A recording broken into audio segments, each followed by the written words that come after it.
My name is Murray Sexton. I run a small training company. There's just two of us, based in Norfolk. And we did get involved with the first SMART project with Erasmus, and that followed up with Be Well and Bev Tour. And now, sort of, obviously, we're not in Europe anymore. So that's the end of those, really. And the Be Well project was quite pertinent and important to what we're talking about today, because originally I was going to run a training course for one member from each of the partners, and everybody was going to come to the UK, and we was going to spend 3 days doing it. COVID hit, and never went back. And so we changed it, opened it up to a lot more people because we didn't have the travel expenses. And then we just had to adapt the course that we were going to offer to create the online experience, I suppose. Do you know the difference between online learning, hybrid learning, and blended learning, and even e-learning? Yeah. I don't know the difference, but I can tell you what I think it is. E-learning, if we start with that is just an easy way of learning that people can access remotely, either through laptop, computer, desktop, dialing into a website, or even down to a tablet or on the phone. We sort of look at it really, from my point of view, as multiple guests. It's a really easy way for people to access learning at their own speed, which becomes crucially important, at their own time, take their own time working the way through it. And the assessment is done by a series generally of multiple choice questions, although some can be open response, which gets marked and scanned. If you get the answer wrong, you can go back and do it again. And have another go and have another go until you get the combinations right. And that's the problem. It doesn't necessarily test your knowledge. It tests your memory, or it tests how many times you've got it, or how good your broadband connection is. So when we look at that, that's the e-learning bit. The next one you wanted to talk about was your hybrid learning. What is hybrid learning? Hybrid learning to me is where you pull lots of things together. Blended learning can take place just physically, or it can take a place with a mix of remote, like this, and physical as well. And then you need to figure out how you do the assessment. And sometimes the assessment is defined by the qualification itself, and the regulations around that. Hybrid learning, for me, tends to bring in all sorts of different things. So, for example, it could be working your way through workbooks, which then get marked. It could be a little bit of e-learning. It could be a little bit of using links to go and do your own research, and then hopefully some physical interaction with a tutor, learner, or a facilitator, which then starts to refine it to actually explore the knowledge that you've taken in, which I think is really, really important, and then expand it out into some form of assessment. So, for example, what we did with the mental health stuff that we're going to do from Be Well was literally immediately after the pandemic kicked off and we went into the big sort of worldwide lockdown, trying to figure out how that would work. And what one organization that we work with came up with was you'd send out the resources kit to the candidate. So I sent to Carol a PDF which lists one web link, a URL, which takes you to an online PowerPoint, which might give you 3 or 4 PowerPoints all around one basic subject. Underneath that, there will be another URL, which might take you to a YouTube video of a worthy expert or commentator talking about something. Third link might take you to a website pertinent, such as, for example, Be Well was all about mental health. So it might be Mind or the National Health, or all sorts of different websites you could use. And then it might be TED Talks as well, to be fair. And then what would happen was once somebody had done their period of learning, we would set up a link off one of the platforms, and we quickly gravitated to Zoom because it was much more user friendly, because it was much more flexible, because it wasn't quite as reliant as some other ones on their authentication and certification.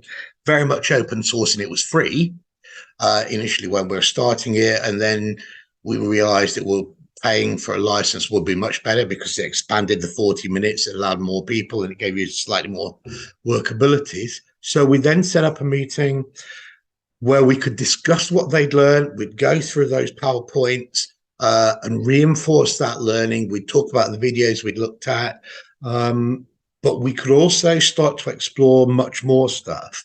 And that's where it moved from just being a trainer to a facilitator. And to be able to do that and mentor as well in lots of ways, because the most important word in the English language for me is why. And then you could use lots of whys. When people made a statement, you could then say, well, why do you think that?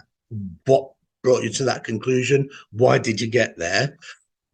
Best thing about it for me was 2 screens. And when I discovered that I could split screens, it meant I could share a PowerPoint on here. I could look at somebody's face, look at the person I was particularly interacting with.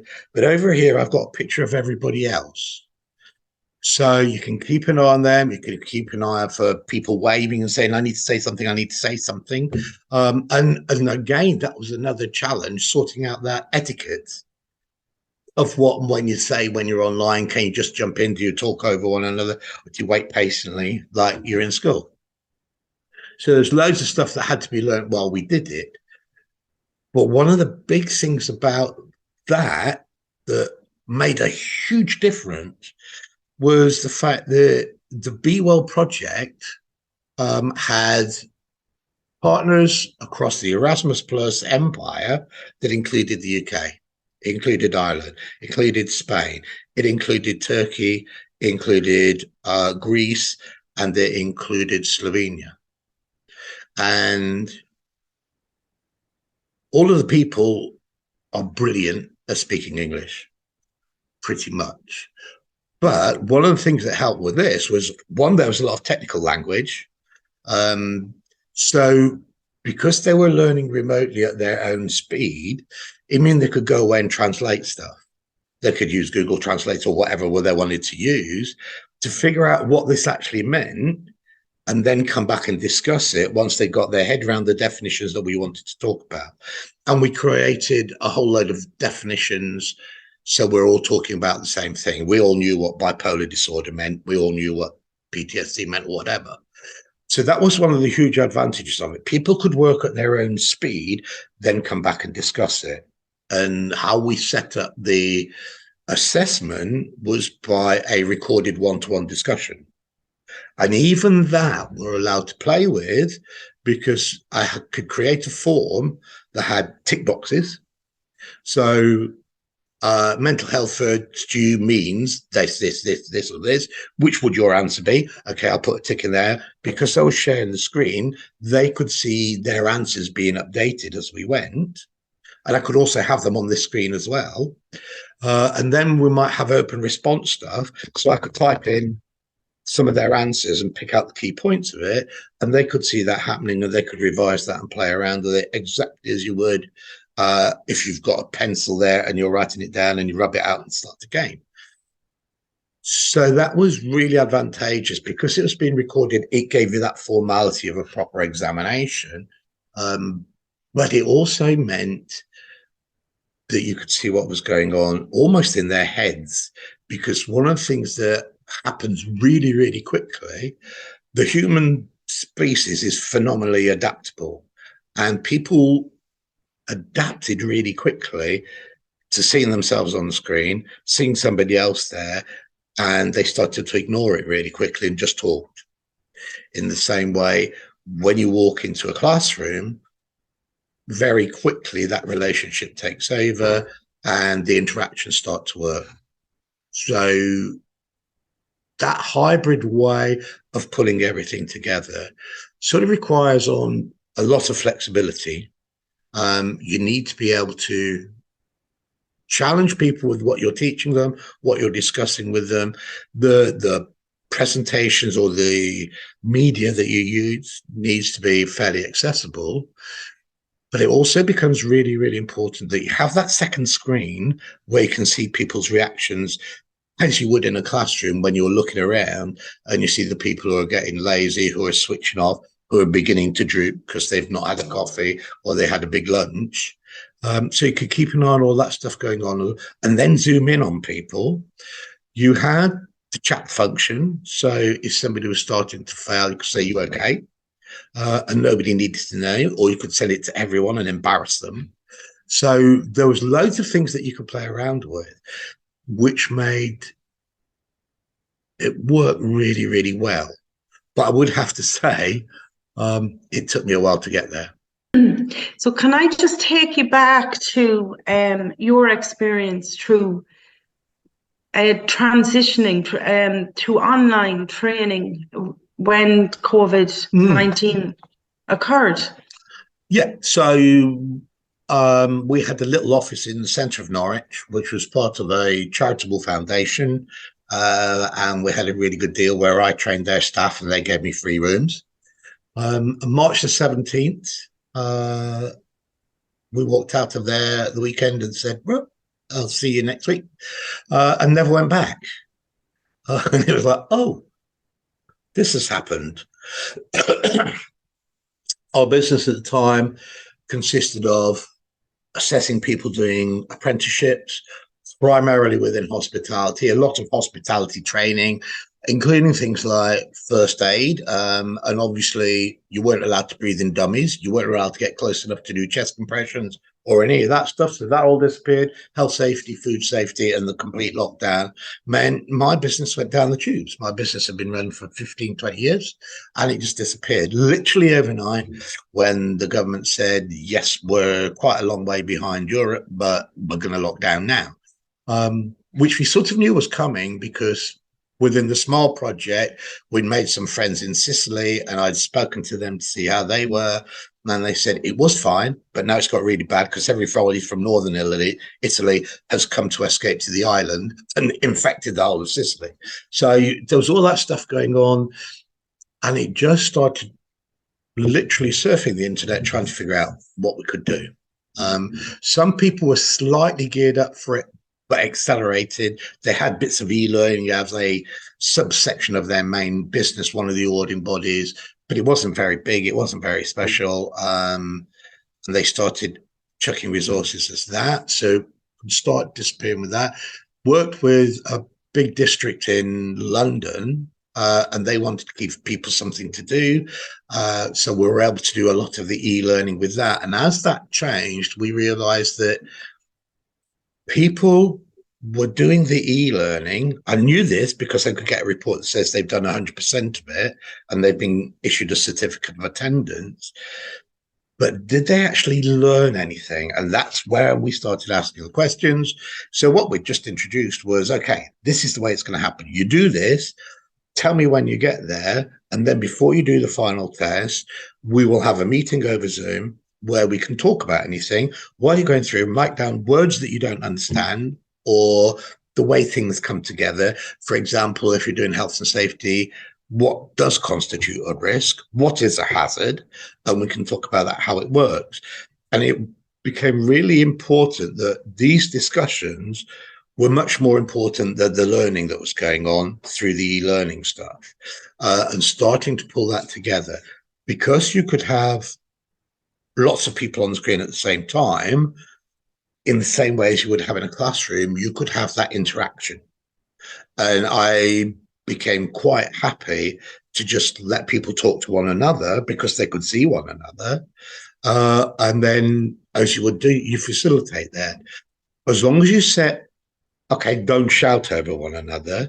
But again, you could just mute everybody. Right. The reason you've all gone quiet is because I've turned you off because you're giving me a headache. Right. Now, Kevin, what were you saying? Peter, where do you need to go with it? And so you could manage it in the same way you did in the classroom. But because it was so much more intimate in lots of ways, you suddenly found you could pull people in. As they say, they forgot about the classroom itself. They forgot about the Zoom environment and the artificiality of it and just started talking. So we started developing a lot of this.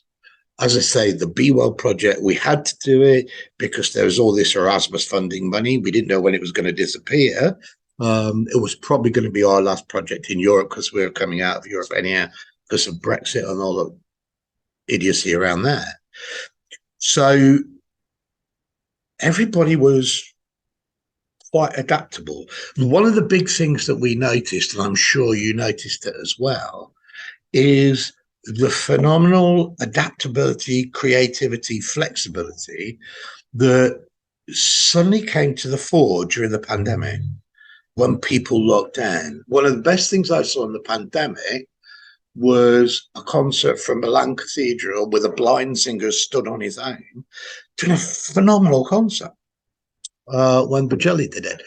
And all the stuff that changed and the way we started teaching changed. Education had to keep going. We were blessed with a director of the education system who didn't know what he was doing and was making it up. And this cascaded right down throughout the educational system. I don't know if it was the same with you, but different places reacted at different speeds. The private institutions, places like Eton or private schools, reacted really, really quickly because they got the funding and they got the money and they could have one person who made the direction. The public schools were much, much slower because they didn't know what they were doing. They didn't have the money. They didn't have the resources. And also they had a board of governors who, again, not being educationalists, didn't really know what was going either. And then other colleges, certainly higher education, reacted really, really quickly. It was compounded by the fact that nobody was making chips to go into computers. So nobody was making laptops anymore or computers. Lots of the laptops that were available were old steam-driven ones, and they were always, as with logistics, in the wrong place at the wrong time. So getting people online became really, really challenging and really, really difficult. And you might have, and I know certainly I encountered it, one family at the lower end of the economic scale, the mum had a fairly old smartphone, but that smartphone had to do the online learning for a 20-year-old in college, a 16, 17-year-old doing their A-levels, a child at high school, just starting high school, or even e-learning for primary school kids, where Miss would get them all online, drawing a giraffe. And so everybody was changing phenomenally quickly. And there was brilliant solutions. There was brilliant solutions all the time coming through. So a lot of my time was spent literally just surfing, going into the rabbit hole that is the blue link of Hyper and seeing where it took me and looking at how other people were doing things, what we could do.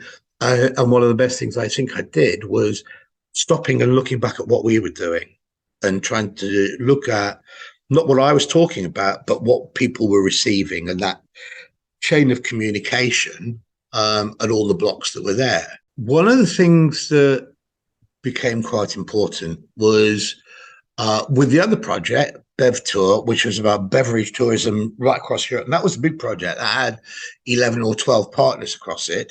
So with the ones we talked about, we had Slovakia, we had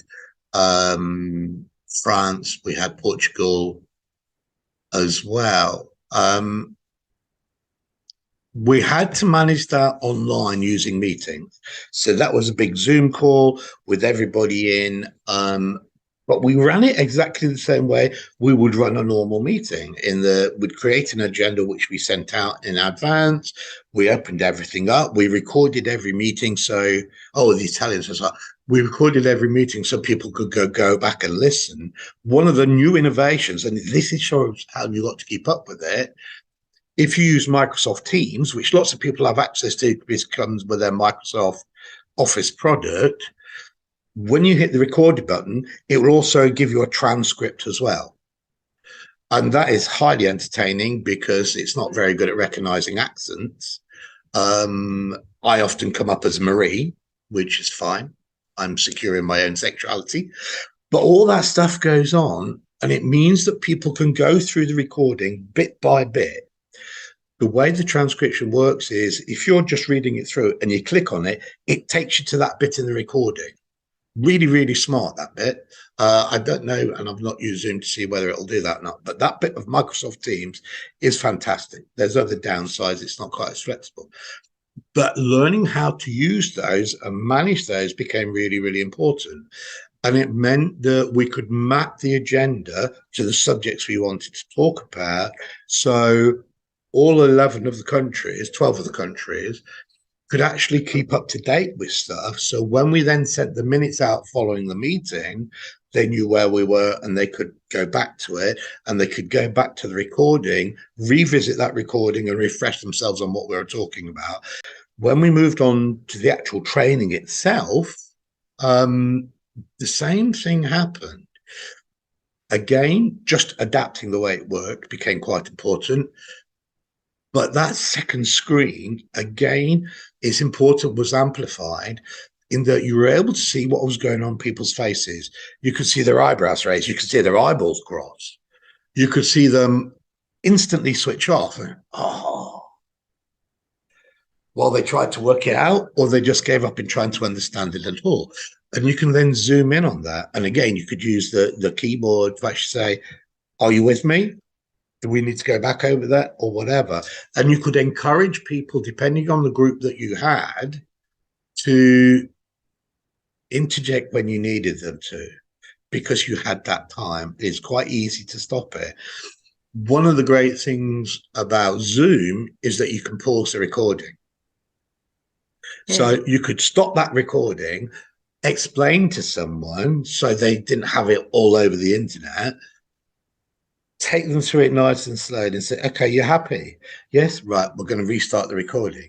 But it gives everybody a chance to turn off and have a break as well whilst you're doing that. So it gives you a massive amount of flexibility. You can be creative how you can share things, which brings me to one of the things I want to share with you, simply just to show you how far we have come from, and I can share the sound as well, is this one. This is where it was. Have you seen this? Can you see it? Yeah, I can see it perfect. Okay. So this was the Open University stuff. You know that the area of this circle is pi times the radius squared. But why is the formula pi r squared? And how could you prove it? Well, by the end of the programme, you'll have a way of doing it. Let's start by reminding ourselves what pi is. It's been known for thousands of years that the ratio between the circumference of a circle and its diameter is a constant. And that's the constant pi in the formula for the area. So that's how it used to be. Open University started in the 70s, then the TV programs used to come out. The problems that I have with that was, I'm sure she's very sweet, I understand the circle. How have we known it for thousands of years? What is a constant? And they created so many questions that you can't ask, but you could type in the chat, what's a constant? How have we known for thousands of years? Or somebody could say, excuse me, why, how? And you've still got that interactivity.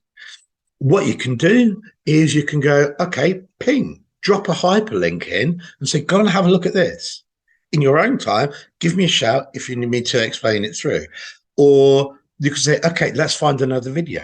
Ping, does anybody else want to join in? So it becomes a complete two-way, three-way, 50-way educational experience.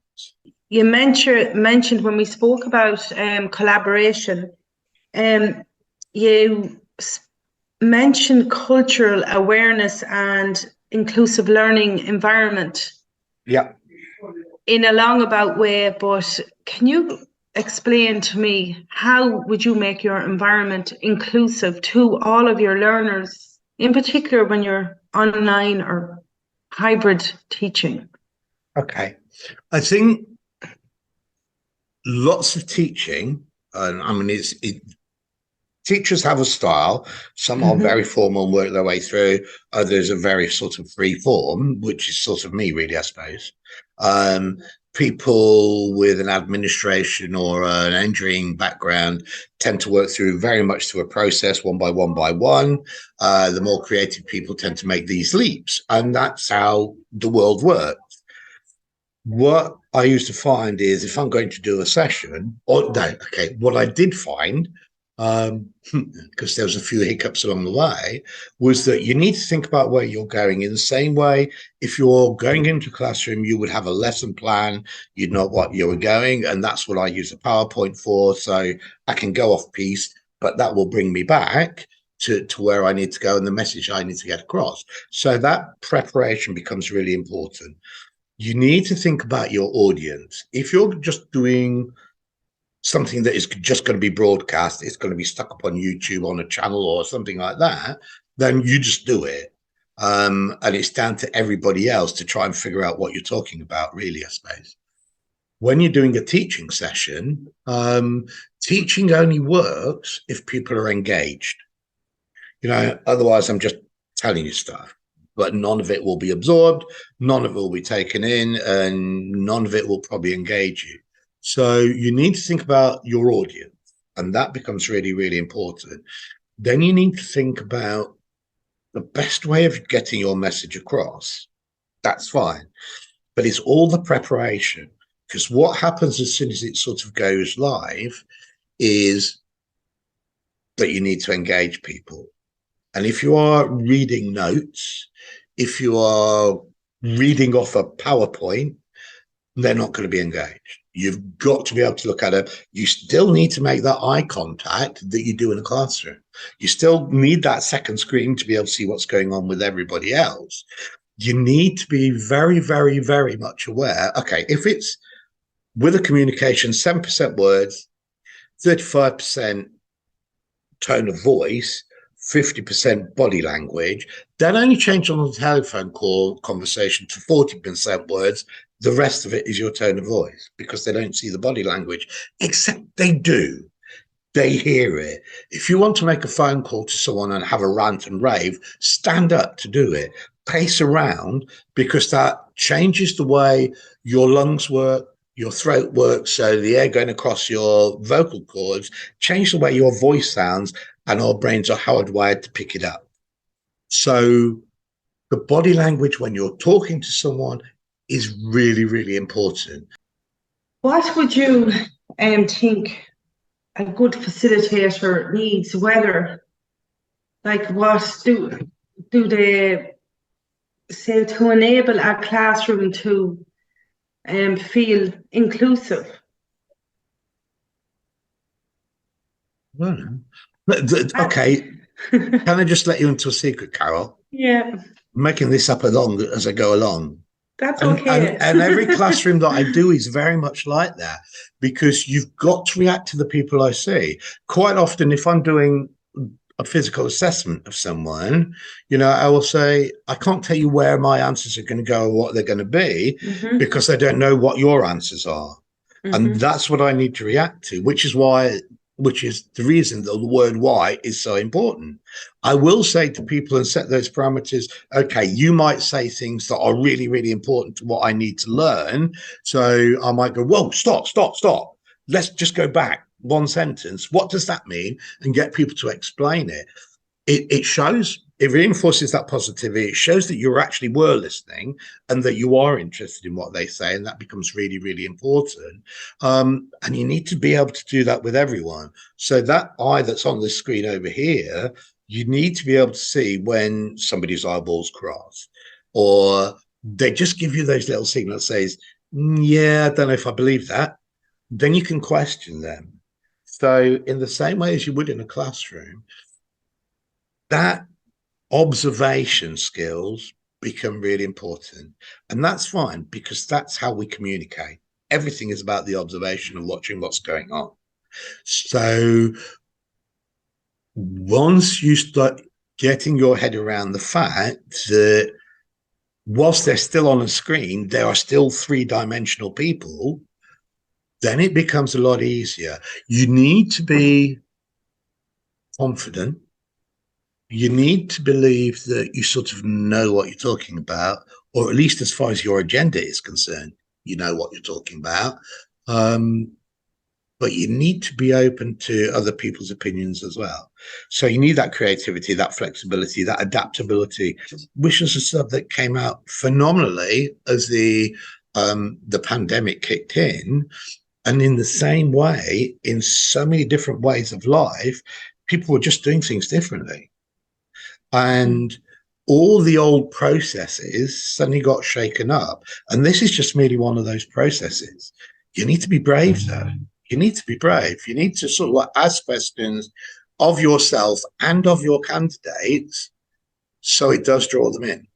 So as a trainer, when you work online, whether it be hybrid, e-learning, whatever way you want to name it, or whether you work in the in-house classroom environment, what is the one thing the trainer needs towards their learners? I think you were hitting on it. Would it be empathy? Like, how do you still reconnect or connect with your learners if they're on a screen and in the classroom? Can you manage both together?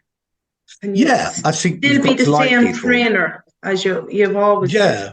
Yeah. I think it's really important that you are who you are and you work how you work, because nearly all the same things apply. I think possibly you need to have a little bit more awareness when you're remote, when you're online, because the signals are different. You don't get you might not see somebody cross their arms and go away, but you would see somebody going, and it's all those little signals that you pick up in the classroom that you can still pick up on here, but you're only seeing this much.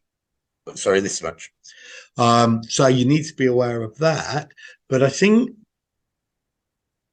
in the same way as you do in the classroom, you've got to realize, and it's a real pain, but you've got to realize, understand, and get on board with the fact that everybody's different and everybody reacts differently. And whilst you can look at demographics and say, okay, all those sort of people do that sort of thing, engineers will always be boring people because they just work a process. But some of them aren't. And some of them are really exciting people.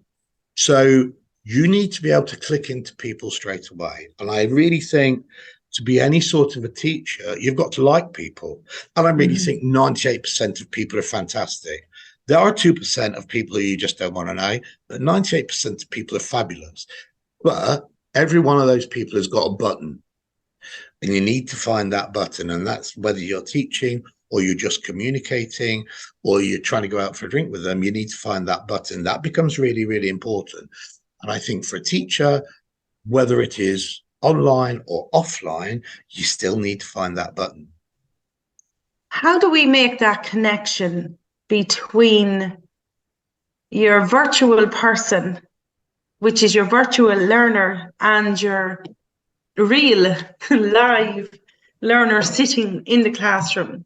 How do we make the connection work really well when we're teaching in that situation? Because you're you.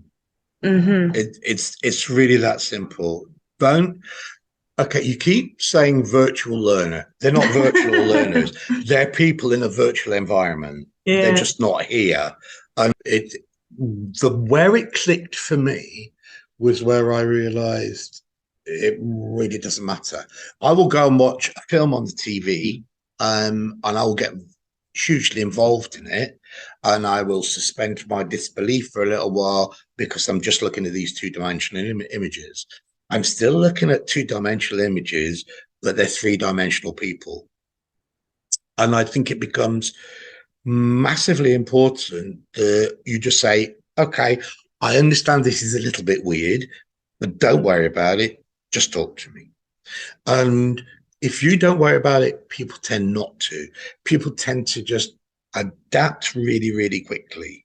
People forget that they're on telly because it doesn't feel like telly because there's all this two-way stuff going on. Whereas on telly, it tends to be one way. So the change becomes in you've done the preparation, you sort of know where you want to go, you are brave enough to let it go where it does go. But in the same way, in a classroom, you're never aggressive, but sometimes you'd be assertive because you've got to control them. We did when we decided we needed to go online was I drew up a sort of etiquette list of how you need to handle yourself. And you still need to do that. This needs to be interactive, but remember that other people might be speaking. Remember there is this delay, so don't talk over people, just put your hand up. And now you can put a little button up which will wave a little yellow hand. How can we improve, I suppose, our existing knowledge and practices and implement it into a hybrid model of, I suppose, teaching? I think, I don't know if you did it. When I do it, as everybody's gone, I'm collecting up the papers and I'm putting the pencils back in the bag and I'm waiting for my laptop to turn on. I'm thinking, what went wrong in that? Or that was a really exciting session. I really enjoyed that. I'm lucky because lots of times I will deliver with my business partner and we'll talk about it on the way back, what went right, what went wrong. And that becomes really, really important, that learning experience.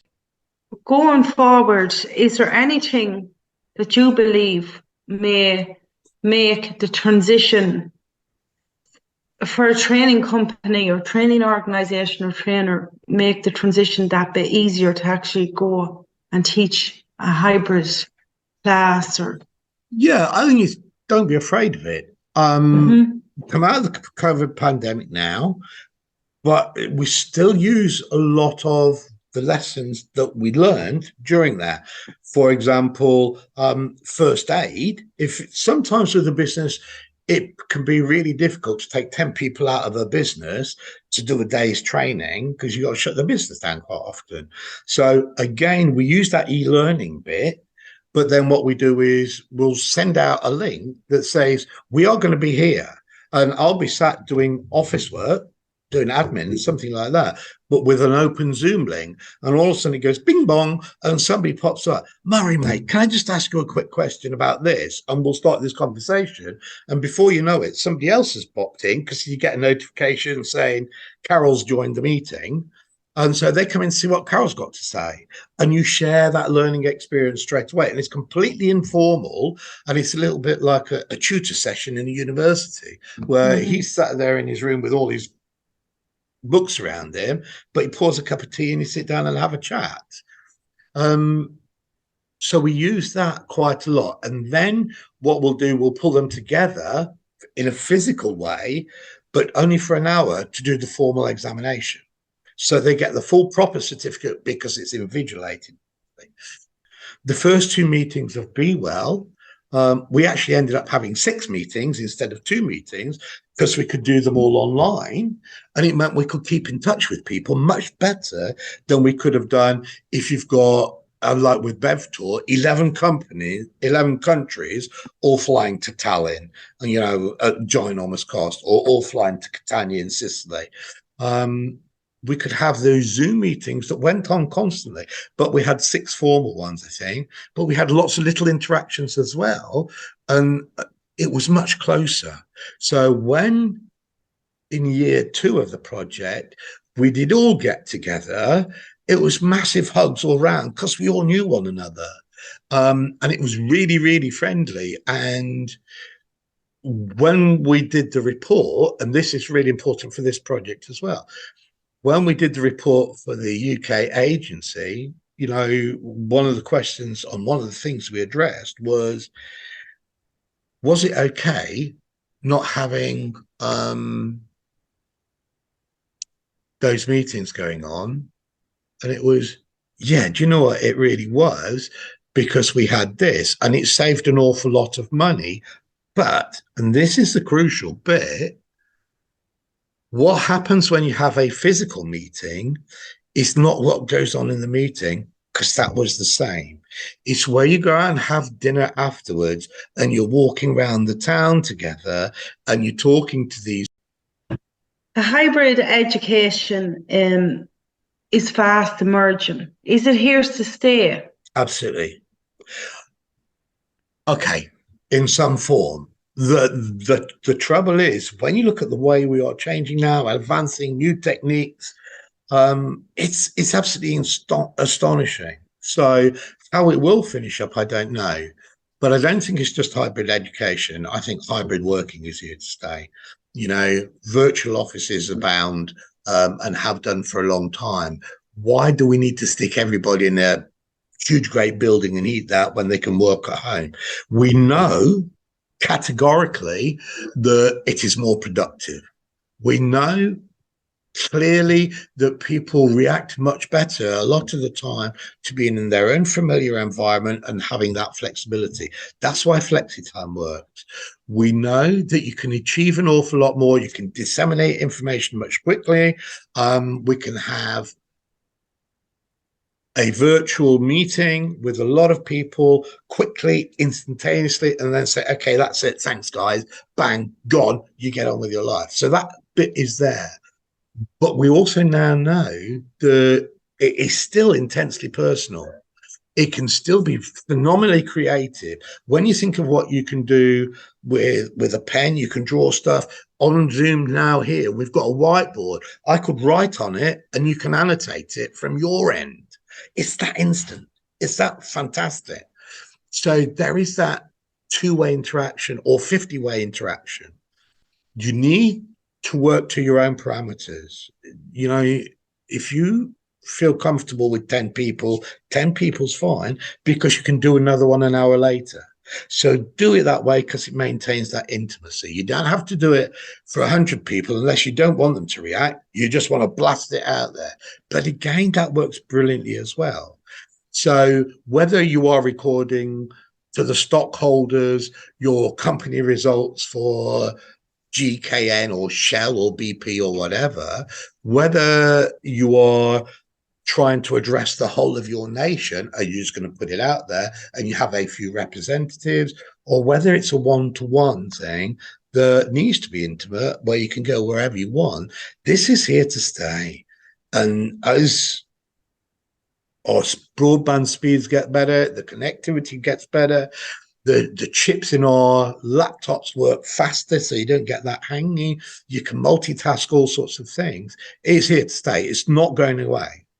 What you need to remember is the person on the other side of the screen is still a human being. So you're 25 years training. Which type of training do you prefer? In-house training, online training, or a mix of both? Sometimes I don't want to get up at 5 o'clock in the morning to drive 500 miles to go and see someone, where I can get it over and done within an hour, get the paperwork done within an hour, and it's done and done and done. But I have to say, if you get a room full of people and it works, and that doesn't matter whether it's on a screen or not, it's a fantastic feeling. And when you do an assessment with somebody and they perform out of their skin, and you know part of it is because of what you've taught them or the information that you've pulled out of them, I get really excited about it. Meeting people I get really excited about, and it really doesn't matter. So the answer is, I don't know. Thank you, Murray, for all of your wonderful information, and again for participating with your time, and we really appreciate it.